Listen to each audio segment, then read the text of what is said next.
Bem-vindos a mais uma videoaula. Hoje nós falaremos sobre o tema ótica e damos continuidade ao processo de reflexão. Hoje falaremos sobre a reflexão em espelhos esféricos. O que são espelhos esféricos? Primeiro, existem dois tipos de espelhos esféricos: os espelhos côncavos e os espelhos convexos. Eles nada mais são do que se eu tivesse uma esfera.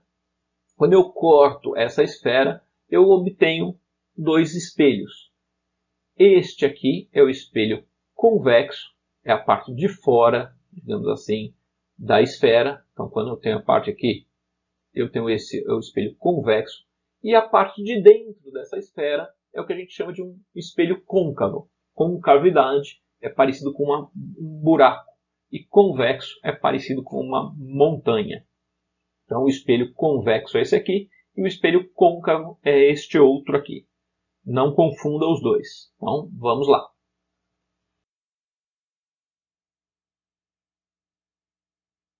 Alguns elementos aqui da geometria, porque a gente tem que dar alguns nomes aqui. Então primeiro, lembrando que o espelho esférico é obtido de uma esfera, a gente tem o quê? O primeiro ponto, que é esse centro da esfera.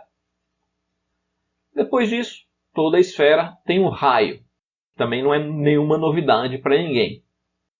E como que eu obtenho o meu espelho esférico? Eu faço aqui um corte, né, nessa minha esfera. Então aqui, ó, esta parte em azul é o meu espelho esférico agora. E isto aqui a gente chama de uma calota. É uma calota esférica. Ele tem aqui um ponto V, que é o vértice, que é este ponto central aqui da minha calota. É o meio aqui, que fica neste eixo aqui, que a gente chama de eixo principal. Então, se eu unir o centro da esfera ao vértice desta calota, a gente tem aqui o eixo principal. E aqui a gente tem o eixo secundário, que são os eixos que definem onde eu fiz o corte, né, nesta minha esfera, para obter o meu espelho esférico, que é esta calota aqui.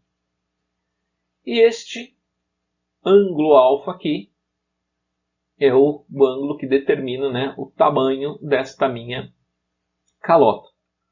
Então vamos repetir aqui para que a gente lembre todos os nomes. C é o centro da esfera, V é o vértice da calota, a linha que passa pelos pontos C e pelos ponto V é o que a gente chama de eixo principal, as linhas que passam pelo centro e pelos extremos da calota são chamados eixos secundários. R é o raio de curvatura da calota, ou raio de curvatura da minha esfera. E alfa é o ângulo de abertura do espelho, que é o ângulo formado entre estes eixos secundários aqui. E agora a gente tem uma conceituação aqui do que é o espelho de Gauss. Nada mais é do que aquela nossa calota esférica. E o que acontece no espelho de Gauss?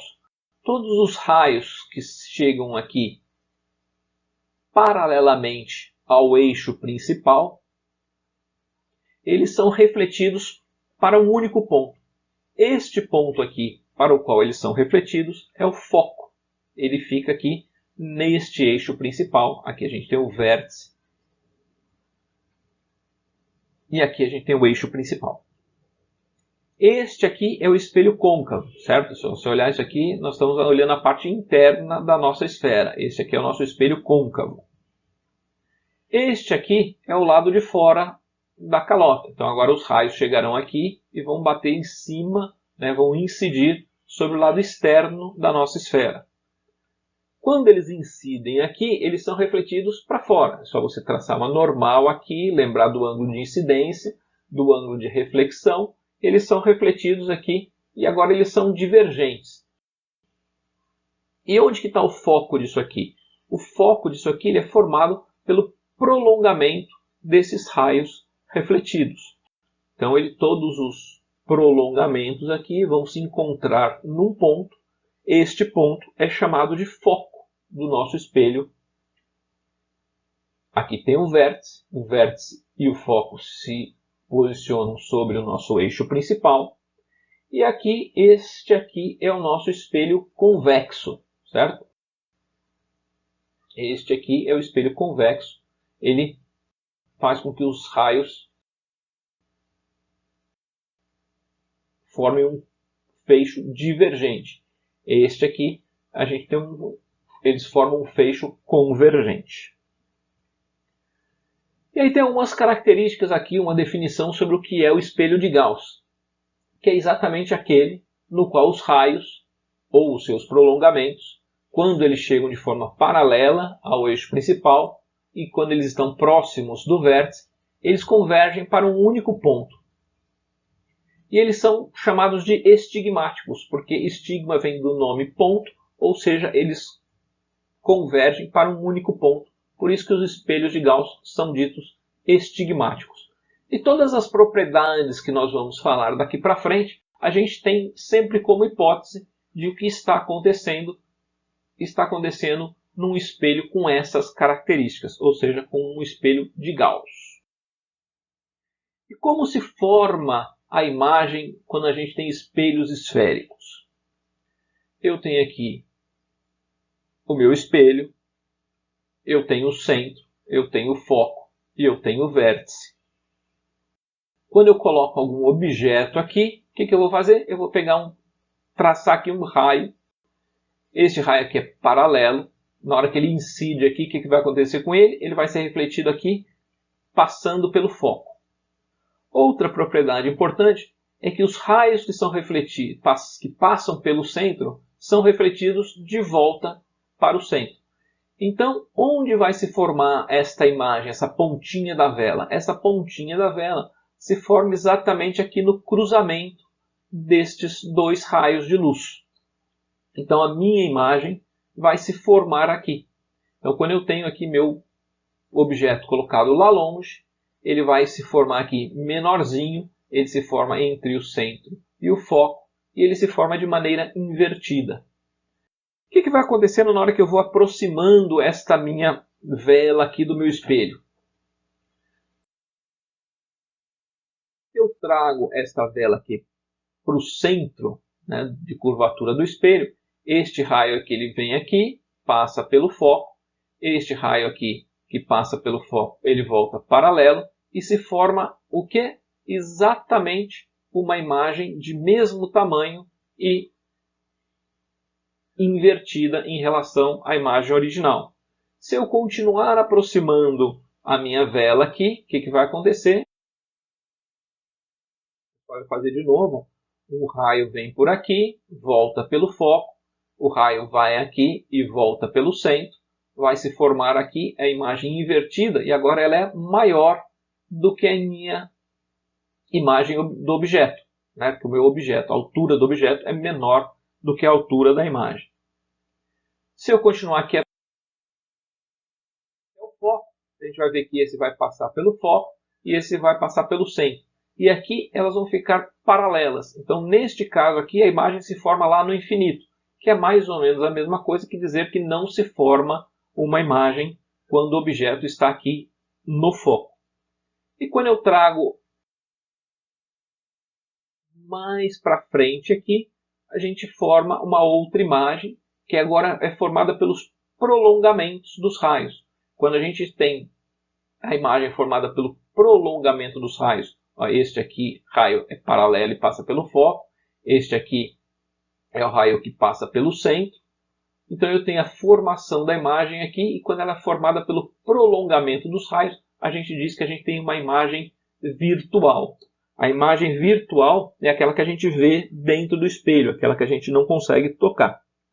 As imagens reais, que foram os casos anteriores, quando ela é formada pelos raios propriamente dito, para que nós possamos vê-las, nós precisamos de um anteparo, como as telas de cinema, ou como pode ser a palma da sua mão, uma folha em branco, alguma coisa onde esses raios vão incidir e é lá que você vai formar as imagens reais.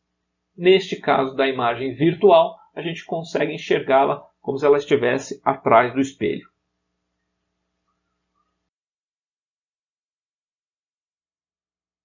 Agora vamos fazer o caso do espelho convexo. Aqui a gente tem a nossa imagem.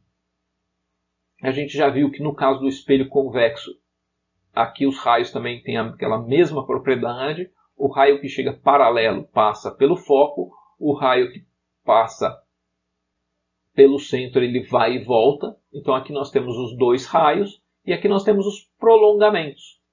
E quando a gente tem os prolongamentos, forma-se uma imagem virtual aqui. E aí você pode colocar aqui, variando a distância aqui, ela vai acabar sempre se formando desta maneira aqui, sempre virtual. E aí a gente tem algumas equações para ajudar aqui a determinar a altura do objeto e a distância do objeto e a distância da imagem que se forma. Então eu tenho aqui um centro, eu tenho aqui o foco, eu tenho aqui o vértice e a minha calota, o meu espelho esférico. Eu coloco a minha imagem, ou melhor, o meu objeto em algum ponto aqui, e a minha imagem se forma aqui pelo cruzamento desses dois raios.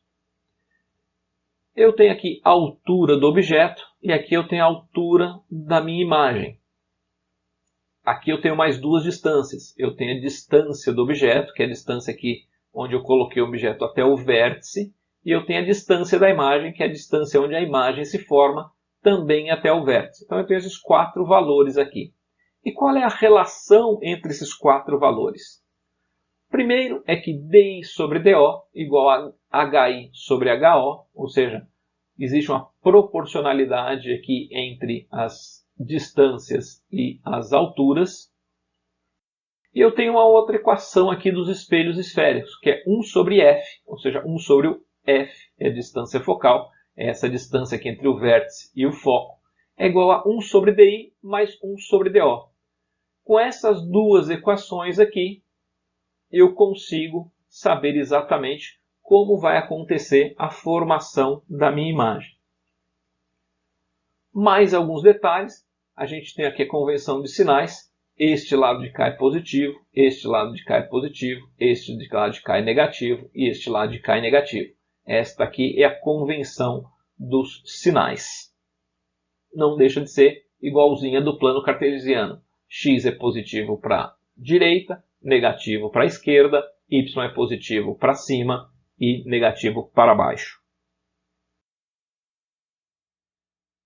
Então vamos fazer alguma aqui revisão do que nós falamos. Nós falamos sobre os princípios da reflexão, falamos sobre como acontece a reflexão nos espelhos planos e falamos como acontece a reflexão nos espelhos esféricos. Espero que vocês tenham gostado destas duas videoaulas que falamos sobre a reflexão. Se vocês ficaram com alguma dúvida, por favor, entre em contato conosco ou reveja as videoaulas e não deixe de fazer os exercícios que estarão nas próximas videoaulas. Grande abraço!